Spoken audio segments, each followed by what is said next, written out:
રાણીપુરા ગામમાં ગેરકાયદેસર માટી ખોદકામ મામલે ગ્રામજનોમાં રોષ। આમોદ તાલુકાના રાણીપુરા ગામમાં ચાલી રહેલા ગેરકાયદેસર માટી ખોદકામને લઈને ગ્રામજનોમાં ભારે રોષ ફાટી નીકળ્યો છે। ગ્રામજનોના આક્ષેપ મુજબ ગામ પંચાયતની લેખિત મંજૂરી અને ખેડૂતોની સંમતિ વિના બેફામ રીતે માટી ખોદકામ કરવામાં આવી રહ્યું છે। ગ્રામજનોનું કહેવું છે કે ગ્રામ્ય રસ્તાઓ પર ક્ષમતા કરતાં વધુ વજનવાળા ઓવરલોડ ડમ્પરો દોડતા હોવાથી નવા બનેલા રસ્તાઓ અને નાળાઓને ભારે નુકસાન પહોંચ્યું છે તેમજ લોકોના જીવને પણ જોખમ ઊભું થયું છે। રાણીપુરા નવા વાડિયા અને જૂના વાડિયાના ગ્રામજનોએ ખાણ ખનીજ વિભાગ અને સ્થાનિક તંત્ર પર આંખા આડા કાન કરવાનો આક્ષેપ કરી મામલતદારને રજૂઆત કરી હતી। આક્રોશિત લોકોએ માટી ભરેલા ડમ્પરો અટકાવી તાત્કાલિક કાર્યવાહી કરવાની માંગ કરી છે।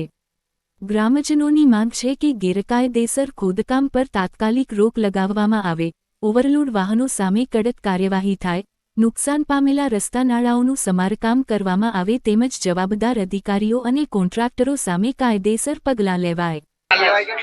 વાડિયા સરપંચ આંબોટ 3 કિલોમીટરનો રસ્તો આ ડમ્પર વાળા તોડી નાખેલો છે। ઓવરલોડ ગાડીઓ ચલાવે છે ને ના કીએ છે તો માનતા નહીં। માટીનું ખોદકામ તળાવની પાસે ચાલે છે, રાણીપુરામાં આવેલ છે। ના, કોઈ પરમિશન નહીં લીધી। રોડ થી 3 કિલોમીટરનો રસ્તો ખરાબ છે, રોડ તૂટી ગયેલ છે। મામલતદાર સાહેબને જાણ નહીં કરી। કઈ યોજના હેઠળ આ માટી ખોદકામ ચાલે છે? એમની પાસે કોઈ પરમિશન નહીં ને કોઈ અમને બતાવતું બી નહીં કે આ કયામાંથી લીધેલ માટી છે। તમે અત્યારે શું કરેલું? અત્યારે અમે ગાડીઓ બંધ કરાયેલ છે કે આ રોડ અમારો રસ્તો તૂટી ગયેલ છે, તેને નવો કરી આપો। શું નામ તમારું? મારું નામ નદીમ રાણા છે અને મારું ખેતર અહીં જૂનાવાડિયા ગામમાં આવેલું છે। હું આમોદનો રહેવાસી છું। લગાતાર 5-7 દિવસથી આ માટી ખોદકામ ચાલી રહ્યું છે। અમે કોન્ટ્રાક્ટરને રિક્વેસ્ટ કરી કે તમારી પાસે કોઈ પરમિશન હોય તો બતાવો, પણ અમને કોઈ પરમિશન અત્યાર સુધી બતાવી નથી। અમને બીજી એ રિક્વેસ્ટ કરી અમે એમને કે તમારી પાસે કોઈ નાના 10 ટનના સાધનો હોય તો તમે ચલો, આની 12-15 ટનની કેપેસિટી છે, તમે 40 ટન 50 ટનના સાધનો ઓવરલોડ જઈ રહ્યા છે, એના કારણે આ રોડને નુકસાન, નાળાને નુકસાન થયું છે। અને અમે રિક્વેસ્ટ બી કરી કે તમે આને બનાવી લો, એકવાર અમને કામ કરી આપો, પણ અત્યાર સુધી કોઈ જવાબ આપ્યો નથી। અને આ નુકસાન જે બી કંઈ થયું છે એ અમને તાત્કાલિક કરવામાં આવે અને જે બી આ ઓવરલોડ ગાડીઓ ચાલી રહી છે, માટીનું ખોદકામ થઈ રહેલું છે, મામલતદારને રિક્વેસ્ટ છે કે એની જાંચ લે। માટી ખોદાણ માટે આશરે કેટલા મશીનો ચાલે છે? અત્યારે ફિલહાલ 2 મશીન ચાલી રહ્યા છે અને ત્રીજું આ હોલ્ડ કરાવેલું છે, આ ગામ પાસે આવીને ઊભું છે।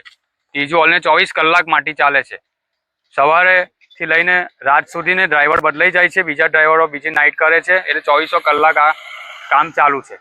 આ માટી ક્યાં નંખાય છે, તમે તપાસ કરી? આ રેલવેમાં માટી નંખાય છે। અમે તપાસ તો કરી નથી, પણ બધા એમ કહે છે કે આ રેલવેમાં માટી નાખે છે અને અમે આ પરમિશન જે લીધી છે સુજલામ સુફલામ મેં છે। હવે સુજલામ સુફલામ મેં મને ખ્યાલ છે તે પ્રમાણે ગામથી ગામ જ માટી યુઝ થાય, પણ ઓવરલોડ ભરીને બહાર વેચી રહ્યા છે અને પ્રાઇવેટ કામ છે। આ કોન્ટ્રાક્ટર સાથે તમારી શું વાત થઈ? કોન્ટ્રાક્ટરને અમે આ બતાવ્યું હતું કે આ રોડ બધા તૂટી ગયા છે, તો તમે એનું કંઈ જે બી કંઈ નુકસાન હોય તે પંચાયતમાં લખીને આપો, પણ અત્યાર સુધી કોઈ આપ્યું નથી। આજે આપીશું, કાલે આપીશું એમ કહે છે। અત્યારે તમે મામલતદારને આ બાબતે જાણ કરી? મામલતદાર સાહેબ જોડે વાત થઈ મારે કે આવી રીતે ઓવરલોડ સાધનો ચાલી રહ્યા છે, તો ગામવાળા બધા ભેગા થયા છે રોડ તૂટ્યાથી અને ઓવરલોડ હમણાં માટીનો ઢેફો એક માણસ પર પડ્યો, એને વાગ્યો પાછળ, એટલે પછી અમે આ ગાડીઓ બંધ કરાવી, ફોન આવ્યો હતો।